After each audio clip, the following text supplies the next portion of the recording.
The following is a Hoop Ball presentation.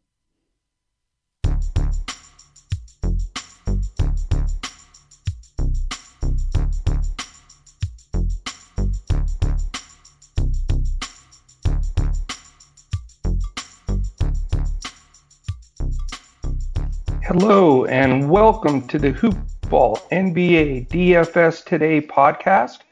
We are recording this show on Monday evening, October 14th, for the three-game slate on Tuesday, October the 15th.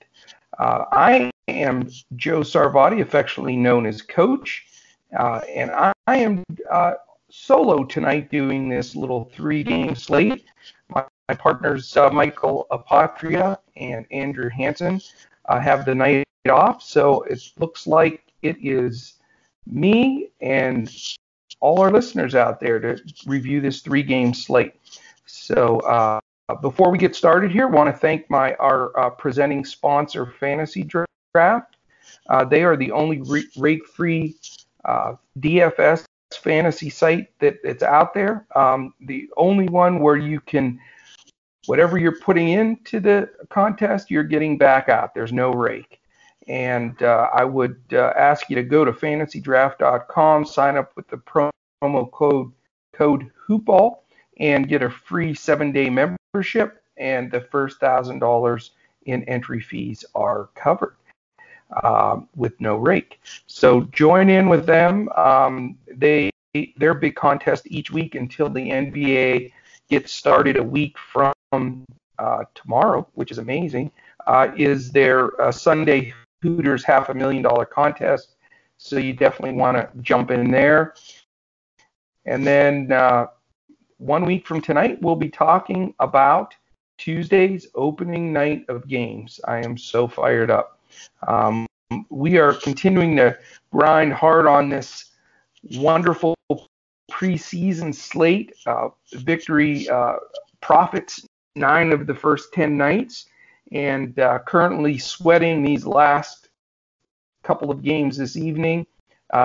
Actually, there's 3 of them going on. Sacramento, Utah, Denver, Phoenix, and Golden State. Lakers have a couple of key guys in those games trying to hit a couple of really nice things on the 2 sites that are offering NBA preseason right now, which are DraftKings and FanDuel. So looking forward to that, and hopefully getting some more bankroll built up and some momentum for the start of this season next week. All right. First game on the docket tomorrow is Boston at Cleveland. It is a 7 o'clock Eastern, 6 Central starting time, so that is the lock for the three-game slate. So you want to, listen to this in the morning on the way to work, at lunchtime, whenever you have the opportunity. Start building that lineup. We want to bring you this early so that you have a chance and you're not trying to race to get a lineup in at the last minute and take the chance of making any mistakes. So Boston Celtics, we will look at them. They've got a couple of people out. Romeo Langford, the rookie, still out, and Jason Tatum did not make the trip to Cleveland. He has some kind of bug, no injury-wise, but he wasn't feeling well, and we'll sit this one out. It's interesting because the Boston-Cleveland game the other night was played in Boston, and that was the game where Cleveland was just abysmal beyond even the idea of abysmal. They lost the game by almost 50 points and just looked horrific. Hopefully they'll bounce back a little bit and be a little bit more competitive in this game. But man, I had also had a couple of guys from Cleveland that just didn't do a thing, including unfortunately my point guard man there that just couldn't get anything done. In fact, he had 7 turnovers in the first half, Colin Sexton, and I had him plug and play in all of my lineups. So I don't know what the deal is there. I don't know why he had such a terrible, terrible game. I'm not going to go back to him. I don't have the guts to do it, especially when Marcus Smart comes in or starts. He came in off the bench. He's such a great lockdown defender. I just have zero confidence in that. So I'll start off with Boston and look at their side first. There's 2 specific plays I like here. Jalen Brown and Gordon Hayward. I think they'll both get minutes in the mid-20s. I like their upside in this matchup with Cleveland being so young and not good defensively. And I think with Tatum sitting out, and I'm sure they'll be a little easier on Kemba minutes-wise, that Hayward and Brown can shine. So I'm going to start there with those 2 Boston players. Carson Edwards, for what it's worth, has done a hell of a job this preseason off the bench at the point. I think he's definitely earned a spot on this team. He's the small 5'10" guy from Purdue that lit up the NCAA last year, that everybody passed on in the draft, basically, and he's carving his position in the league. So good for him. And if you feel you want to make a contrarian play with him, if he's going to get quite a few minutes in Kemba when Kemba sits, you certainly can look at him. But I'm going to stay focused with Hayward and Brown. On the Cleveland side of the ball, like I said, watching that whole Boston-Cleveland game in shock of how bad Cleveland was, I am steering clear of most of their guys.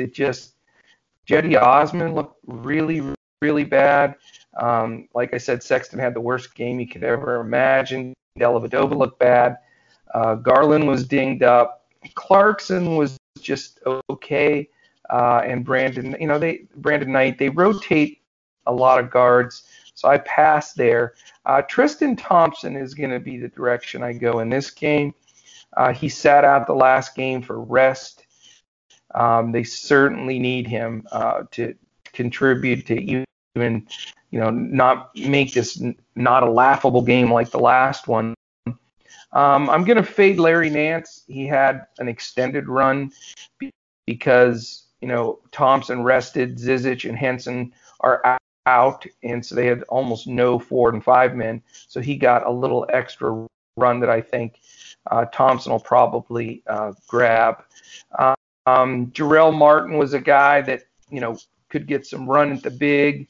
He started the last game with Thompson out and did pretty well. He held his own, but I'm going to stick with Tristan Thompson, and he's going to be my solo Cleveland guy for this game. Kevin Love also sat out the last game, and he could be back, but for his price tag, he's only been getting like 12 to 15 minutes. I can't take that chance. The minutes equal money, and I just don't feel comfortable with it. So, all right, that is game 1 in the books, and we go to game 2. The Minnesota Timberwolves at the Indiana Pacers. That is the second game on the board. This should be definitely an interesting game. Minnesota has not played well or looked solid in the preseason. They're still trying to figure out exactly, I think, what their rotation is going to be. I've steered clear and will continue to steer clear of Jeff Teague, Andrew Wiggins, those veteran guys that know their roles and are pretty much locked in. I just don't see them getting enough minutes. Shabazz Napier's had a really, really good preseason and could be a nice nice play here, just because he's been consistent. He's cheap and he's gotten the job done. And there's not a ton of point guard play on this 3-game slate. So Shabazz could make my lineup. I'm gonna put him in a GPP for sure. Not sure if he'll make my cash lineup though. Another guy that it's been hit or miss is Jake Layman, and alongside of him, Jared Culver. Those two guys have really been battling it out for who's going to get some solid minutes or maybe even start when the regular season rolls around. And I think those two guys are both in play. I think they'll both get mid-20s minutes. They've both played decently.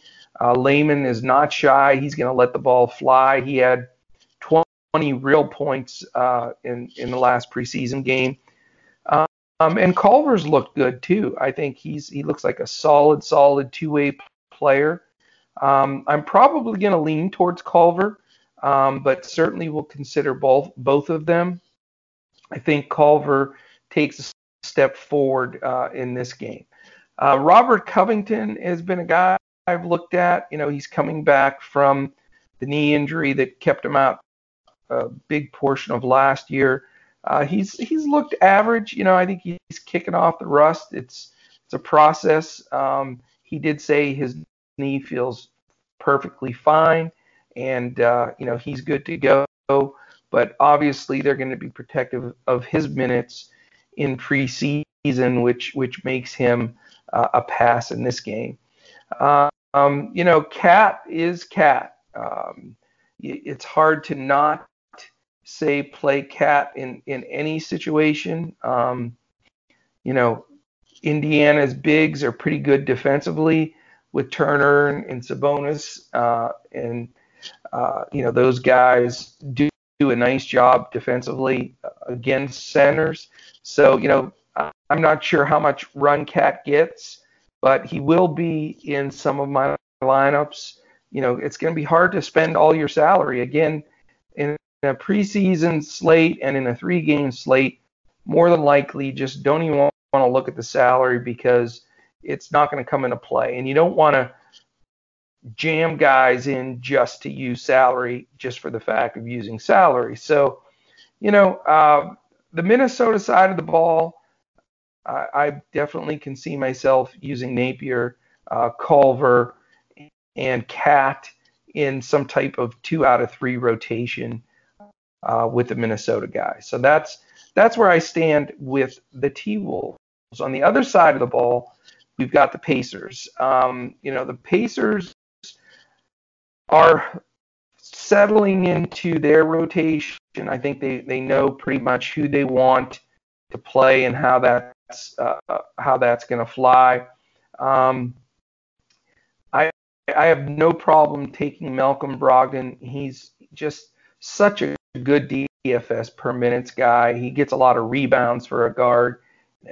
The assists are always there. His shooting percentage is good, so he's going to knock down some shots, and he delivers the ball well. So Brogdon will be a guy that I go to a lot this season in the regular season, and I'm not afraid to go to him here in what I'm expecting to be in the low to mid 20s of minutes. So that's one guy I really like. The other guy I'm leaning towards in this game is TJ Warren. He's had a couple of solid preseason games. He's really carving out his spot in this lineup. It looks as though their starters are going to be for the season are going to be Brogdon, Lamb, Warren, Sabonis, and Turner. And then, they've got a nice couple of subs off the bench, that will give them a good rotation. But I'm going to really be on the Pacers a lot this year. I think you're going to see a big difference in pace up from what they did last year when, Collison and Oladipo was a lot more of, pounding the dribble. I think they're going to push the ball, look for the open guy, spot up. And, with Sabonis and Turner in there together, they'll be slicing and dicing the paint. really opening up the perimeter for their spot-up shooters, which plays right into the hand of Warren and Lamb and Brogdon, for that matter. Another guy that's done real well off the bench for them this preseason is Aaron Holiday. They also have T.J. McConnell. Those guys have done a nice job splitting up the backup minutes. But I'm focusing on Brogdon and Warren in this game. I'm not going to look at the bigs just because I think they'll do some rotation there of guys. I don't think they're going to get big minutes for Sabonis and Turner.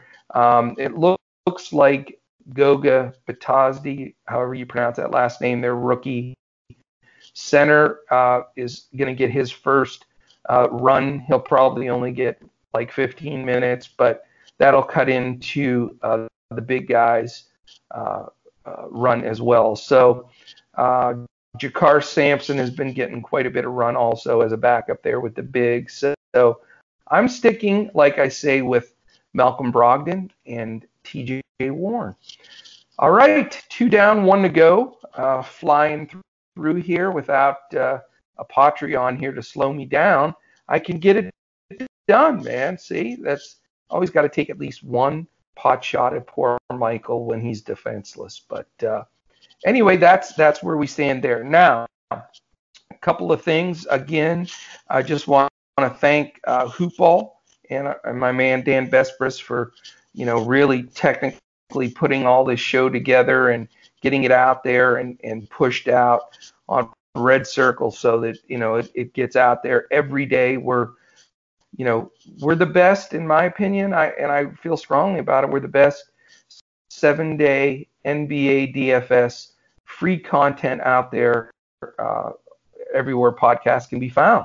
So, it's an awesome thing. And, please take the time if you can when you look us up and listen to us. We're on iTunes, Google Play, Stitcher, Podbean, iHeart, Spotify, YouTube, everywhere like podcasts can be found.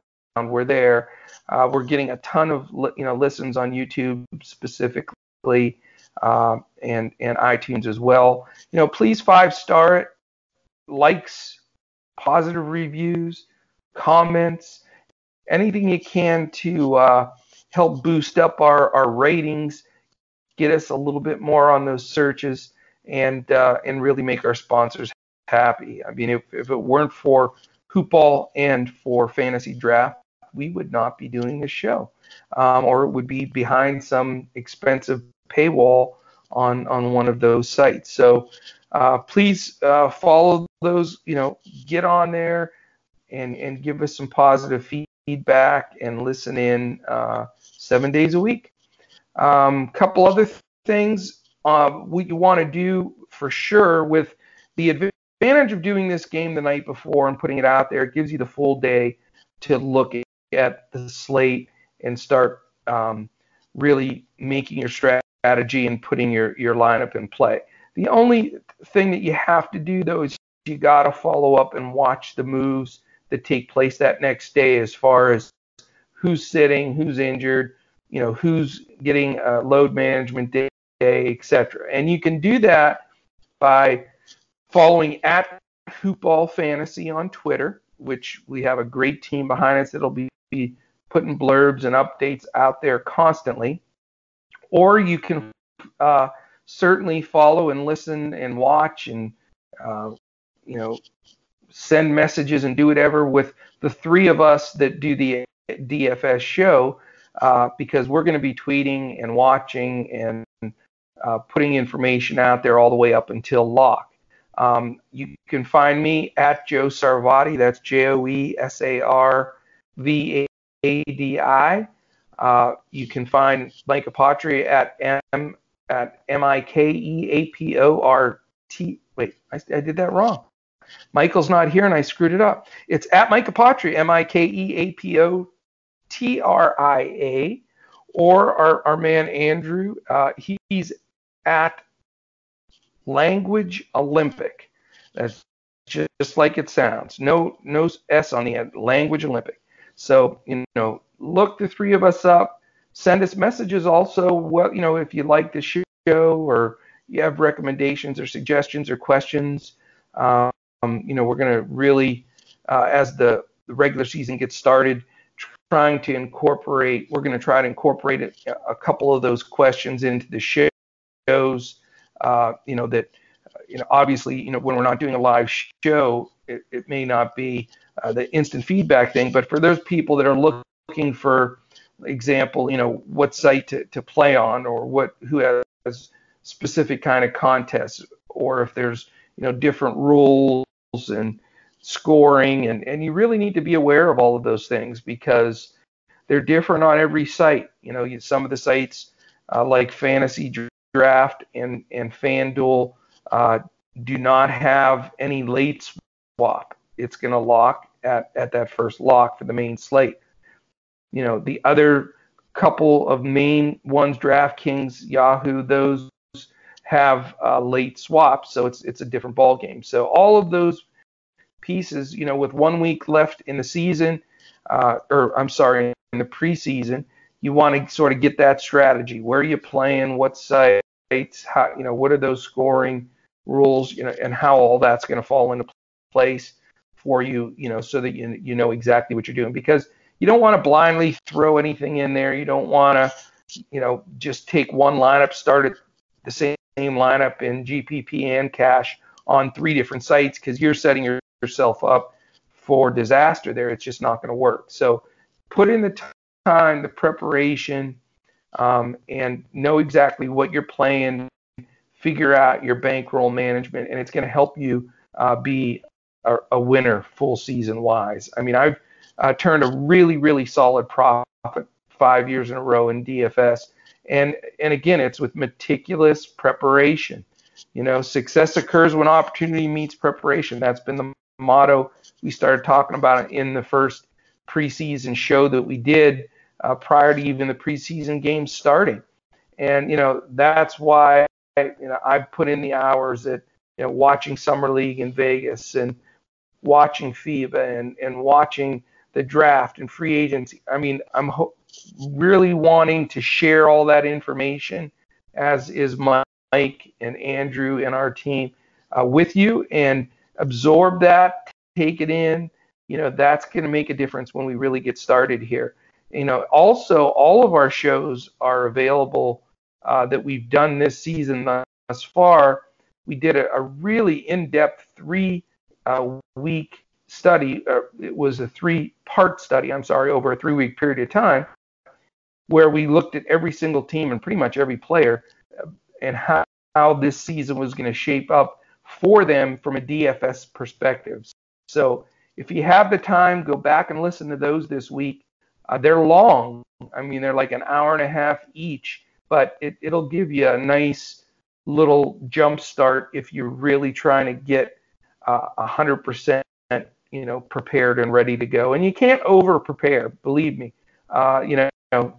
Somebody out there, if you're playing some big head-to-heads or some, short 5 or 10 man 50-50s, where you need to get it through. You got a lot of sharks in there. You got a lot of guys that are preparing. So don't get caught short. Get prepared.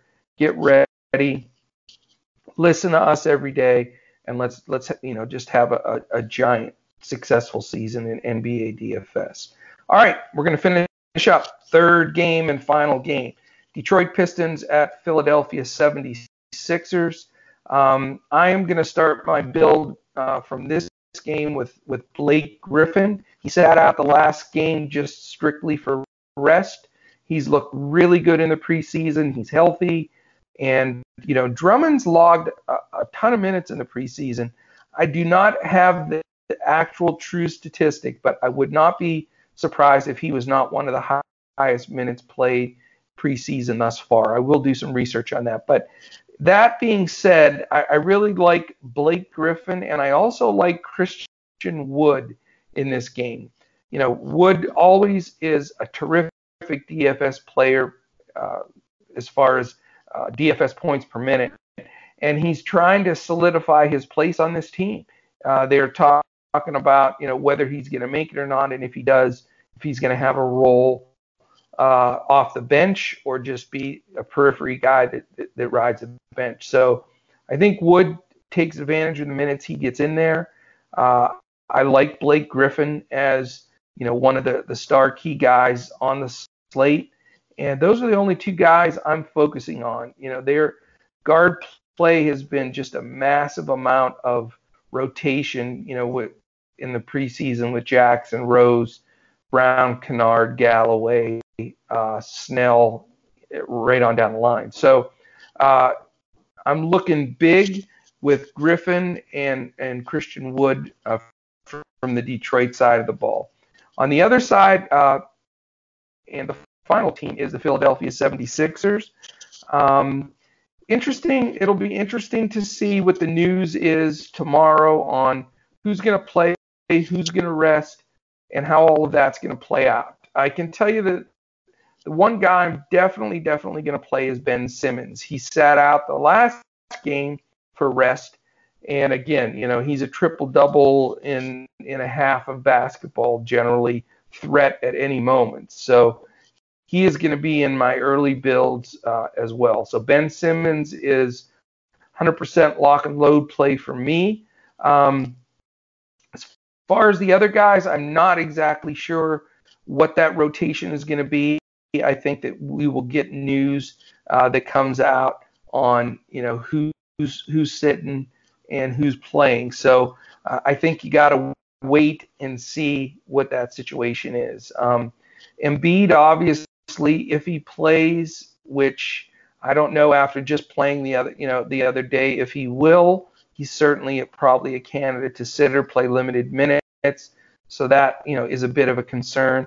I'd say at this point, listen, look at the blurbs, follow our tweets, and then based on how that's going to work with really for me the 3, 4, 5 spot, at that point, once we know who's in, who's out, you can consider a Tobias Harris, Al Horford, Joel Embiid, Mike Scott even becomes a play if the two of those guys are out. Let's say, if for some reason they sit Horford and Embiid, then you got to look at possibly Kyle O'Quinn as a big that will get a lot of minutes. So it's hard to really reference and recommend this game very much until we know those parts.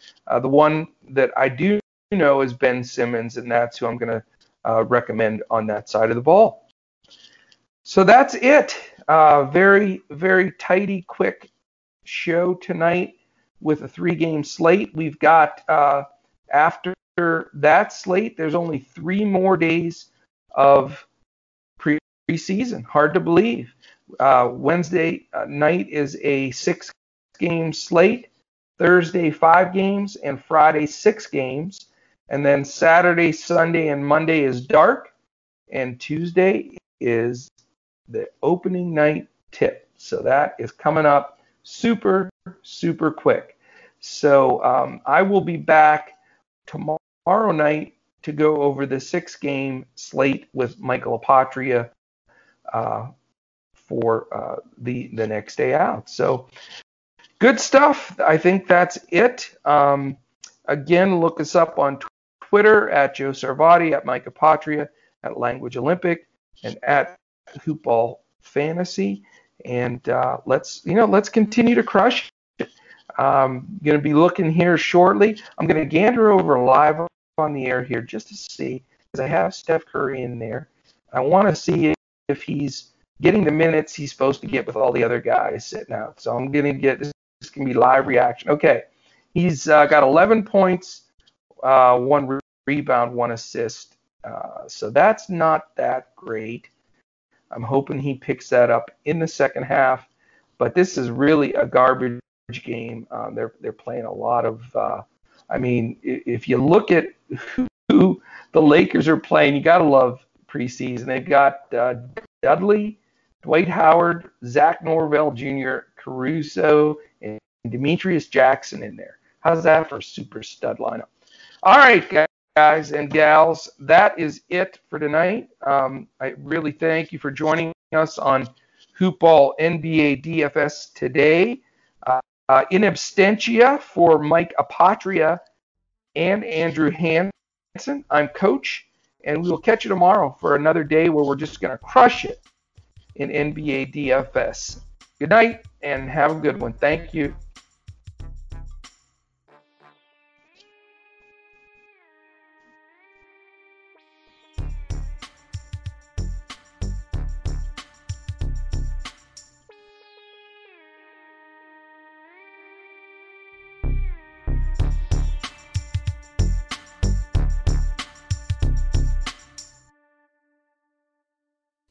This has been a Hoop Ball presentation.